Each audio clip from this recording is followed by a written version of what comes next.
Монгол орны генетик нууц түүнтэй холбоотой уламжлалт мэдлэгийн ашиглалтын цахим бүртгэлийн хуудсанд ашиглалтын бүртгэлийг амтан ургамал бичил биетэн тус бүр дээр хэрхэн бөглөх вэ? Хүний төрс бүхий тэмдэгтээр дараад ашиглалт бүртгүүлэх хэсгээр орно. Бүртгүүлэх төрлийг сонгоно. Юуг ашиглах? Генетик нууцтай холбоотой уламжлалт мэдлэг, генетик нууц болон уламжлалт мэдлэг эдгээр сонголтуудаас аль тохирохыг сонгоно. Ашиглах зорилго. Арилжааны зорилттой бүтээгдэхүүн гарган авах зорилгоор хийгдэх судалгаа, бүтээгдэхүүн хөгжүүлэлт, үйлдвэрлэл, эсвэл шинжлэх ухааны суурь судалгаа. Аль тохирохыг сонгоно. Нөөцийн төрөл, амтан, ургамал, бичил биетэн. Аль тохирохыг сонгоно. Үүний дараа үргэлжлүүлэх гэсэн товчийг дарна. Генетик нөөцийн ашиглалтын бүртгэлтэй холбоотой бөглөх хуудас гарч ирнэ.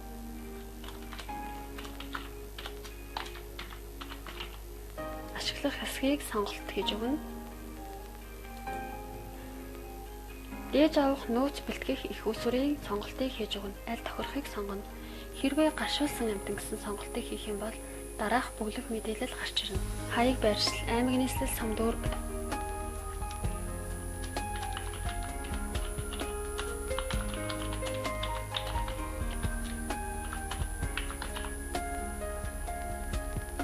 баг хороо, газрын нэр, гудамж тоот. Газрын хэмжээ га. Газар эзэмшигчийн мэдээлэл. Өөрийн нэр.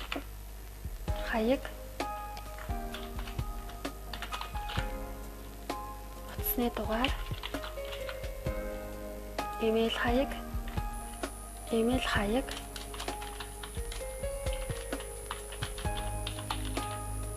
Гаршуулах талаар аймаг орон нутгаас авсан зөвшөөрөл файл.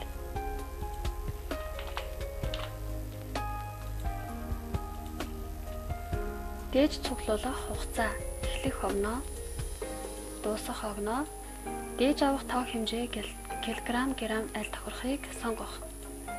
Тоо хэмжээ, уламжлалт хэрэглээ. Экспортод гаргах хугацаа урьдчилсан байдлаар. Экспортод гаргах бомб. Экспортлсон генетикийн нөөцийн ашиглалтын талаар тайлагнах санамж. Тухайн файлыг урьдчилан бэлтгэсэн байх ба түүнийгээ хавсгаж өгнө.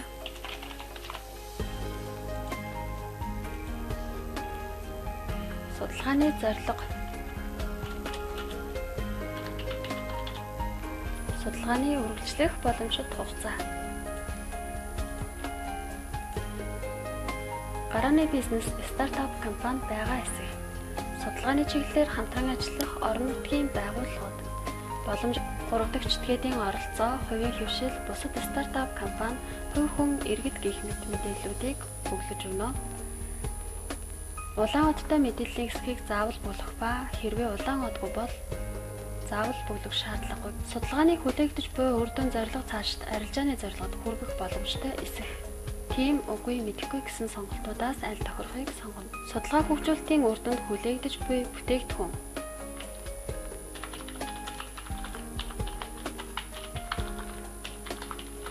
Генетик нөөцийн ашиглалтаас үүдэх үр шимийн хэлбэр төрөл. Шаардагдах төсөв тодорхой мэдээллийг нууцлах тухай хүсэлт. Эдгээр файлуудыг шаардлагатай бол хавсгаж өгнө. Судалгааны үр дүнд гарах бүтээлийн эзэмшигч, оюуны өмчийн эрхийн талаарх нөхцөл. Энэхүү мэдээллийг заавал бөглөж өгнө. Мэдээлэл бүрэн гүйцэд бүгэлсний дараа та хадгалах товчийг дараа. Таны бүгэлсэн мэдээлэл ашиглалтын бүртгэлийн жагсаалтанд орлоо. Төлөвийн хувьд ноорог төлөвтэй байна. Иймээс та үйлдэл багны засах хэсгээр орно. Мэдээлэл шалгаад баталгаажуулна. Таны бүгэлсэн мэдээллийн хураангуй нэгтгэл гарч ирнэ. Дээрх мэдээллийг үнэн зөв гэдгийг баталж байна гэсэн хэсэгт чек тэмдгийг дарж өгөөд илгээх товчлуурыг дарна. Ийхүү амжилттай бүртгэгдлээ. Хэрвээ нөөцийн төрөл нь ургамал бол ургамал гэсэн сонголтыг хийж өгөөд үргэлжлүүлэх товчийг дарна. Ургамлынхаа монгол нэрийг бичиж өгнө.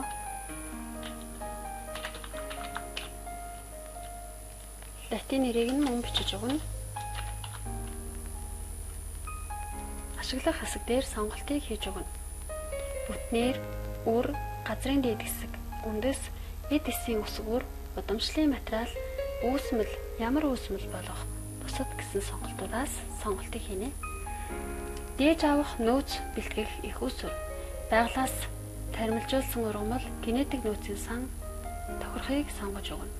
Хэрвээ таримлжуулсан ургамал бол тухайн ургамлын хаяг байршил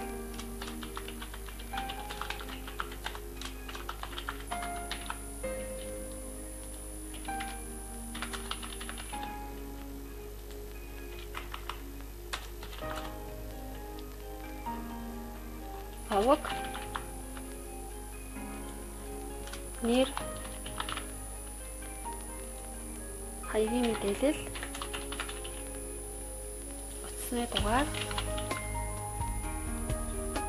имэйл хаяг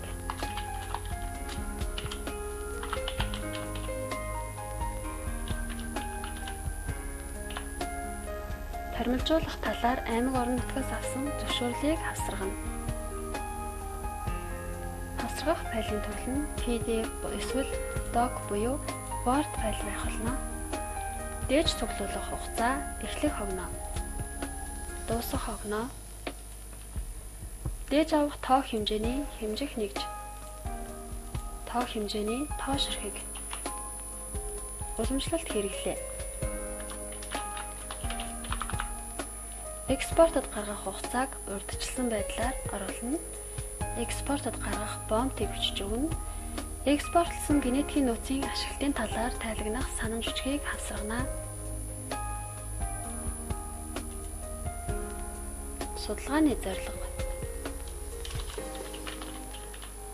Судалгааны үргэлжлэх боломжит хугацаа эхлэх хогноо, дуусах хогноо, гарааны бизнес, стартап компанид байгаа эсэх, судалгааны чиглэлээр хамтран ажиллах орон нутгийн байгууллагууд, боломжит 3 дахь чэтгээдийн оролцоо, хувийн хэвшил, бусад стартап компани, хувь хүн, иргэд гэх мэт мэдээллүүдийг та бүглэх шаардлагатай гэж үзвэл бүглэнэ.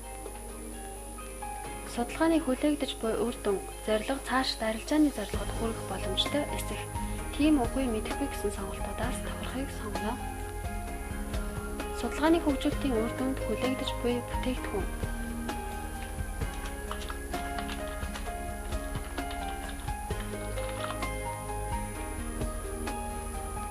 Генетик нөөцийн ашиглалтаас үүдэх үр шимийн хэлбэр төрөл, шаардлагатай төсөв тодорхой мэдээллийг нөөцлөх тухай хүсэлт шаардлагатай гэж үзвэл та холбогдох файлыг хавсаргаж өгнө. Судалгааны үр дүнд гарах бүтээлийн эзэмшигч оюуны өмчийн эрхийн талаарх нөхцөл. Мэдээлэлээ бүгэлсний дараа та хадгалах товчийг дараарай. Ашиглалтын бүртгэлийн жагсаалтанд таны бүгэлсэн мэдээлэл орлоо. Илгээсэн төлөвт шилжүүлэхийн тулд та үйлдэл багны засах хэсгээр орно. Үүний дараа илгээх товчийг дарна. Мэдээлэл шалгаад дээрх мэдээллийг үнэн зөв гэдгийг баталж байна гэсэн тэмдэгтээр чек хийж өгнө. Тэгээд илгээх товчоо дарна. Таны мэдээлэл амжилттай бүртгэгдлээ. Хэрвээ нөөцийн төрлийн хувьд бичил биетний мэдээлэл бүглэх бол бичил биетийг сонгож өгөөд үргэлжлүүлэх товчийг дараарай.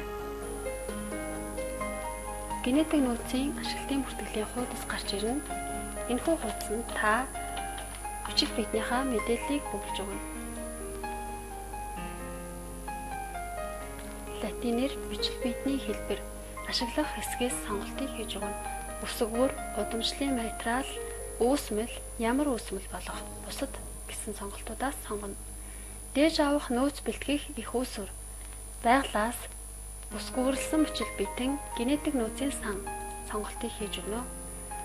Хэрвээ генетик нөөцийн сан гэсэн сонголтыг хийсэн бол аль сан болохыг нь бичиж өгнө.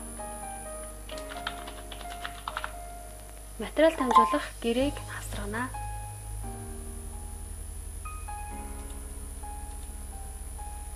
Дээж цуглуулах хугацааны эхлэх хогноог оруулна.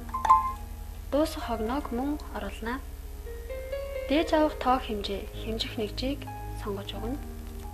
Тоо ширхгийг бичиж өгнө. Уламжлалт хэрэглээний тухай бичиж өгнө. Экспортод гаргах хугацаагаа урьдчилсан байдлаар сонгоно. Экспортод гаргах бомтоо бичиж өгнө.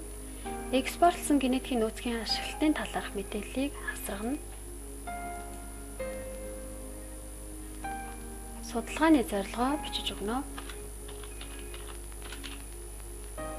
Судалгааны үргэлжлэх боломжит хугацаа эхлэх хогноо, дуусах хогноо, гарааны бизнес стартап компани байгаа эсэх, судалгааны чиглэлээр хамтран ажиллах орон нутгийн байгууллагууд, боломжит 3 дахь чиглэлийн оролцоо, хувийн хөвшил, бусад стартап компани, хувь хүн иргэд гэх мэт мэдээллүүдийг та шаардлагатай гэж үзвэл бүглэнэ.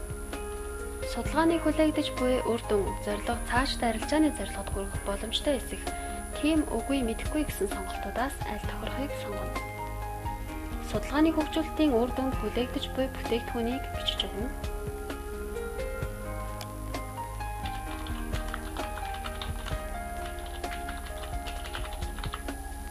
Генетик нөөцийн ашиглалтаас үүдэх үр шимийн хэлбэр төрөл, шаардлагадах төсөв, тодорхой мэдээллийг нууцлах тухай хүсэлт хэсгүүдэд шаардлагатай гэж үзвэл та файлыг хавсрагна. Судалгааны үр дүнд гарах бүтээлийн эзэмшигч оюуны өмчийн эрхийн талаарх нөхцөлийг бичиж өгнө.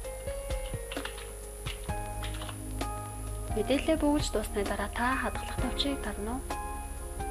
Таны бүртгэгдсэн мэдээлэл ашиглалтын бүртгэлийн жагсаалтанд орлоо. Тухайн мэдээлэлээ илгээхийг хүсвэл үйлдэл хэсгийн засах товчийг дарж орно. Мэдээллээ хянж доош нь гүйлгээд илгээх гэсэн товчлуурыг дарна уу?